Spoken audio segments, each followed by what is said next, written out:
The world is watching as one nation after another turns its back on Israel's grip over Palestine.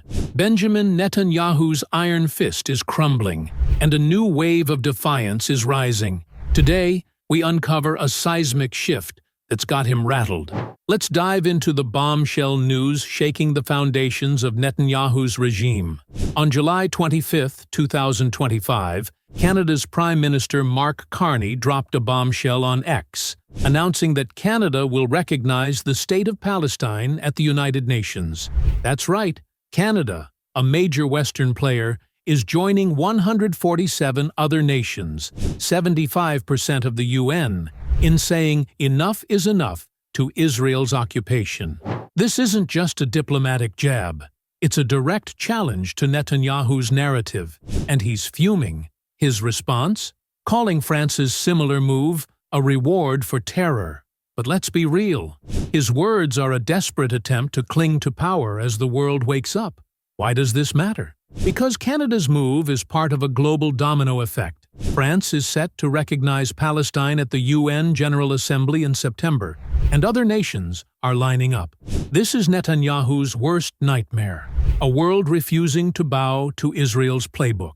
His government's been called out for blocking aid to Gaza, where kids are starving. 18-month-olds like Mohammed wasting away because of deliberate restrictions.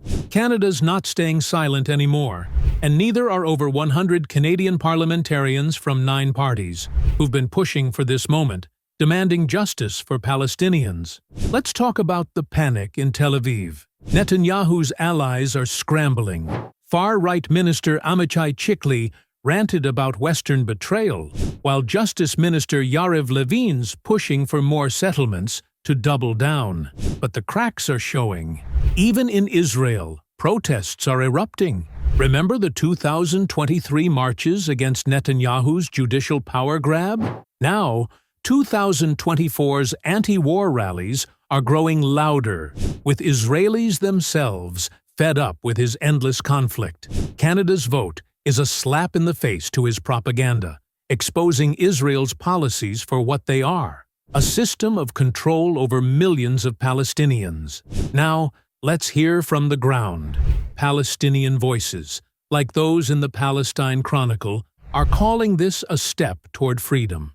They're not just celebrating, they're demanding more action, pointing to the rubble of Gaza's schools and hospitals destroyed under Netanyahu's watch. Canada's decision isn't just symbolic. It's a signal that the world sees through Israel's excuses. The humanitarian crisis, with famine gripping Gaza and aid trucks stalled, is no accident. It's a policy, and Canada's saying it's unacceptable. But here's the kicker. The U.S. is still playing gatekeeper, threatening countries joining the UN's two-state solution conference next week. They want Palestine's statehood tied to endless negotiations, keeping Israel's foot on the neck of Palestinian hopes.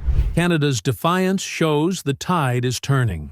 Carney's own words on X called out Israel's failure to address Gaza's suffering, and that's a line in the sand. This isn't about rewarding anyone. It's about recognizing a people's right to exist. So, what's next?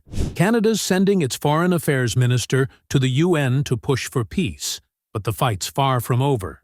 Netanyahu's doubling down, banking on US vetoes to shield him. But with every nation that joins the 147th, his grip weakens. This is a call to action. Share this story.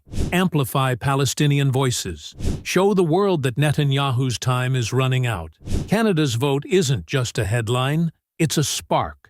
Let's fan the flames for justice, for a free Palestine, and for a world that says no to occupation. Hit that like button, share this video, and let's keep the pressure on.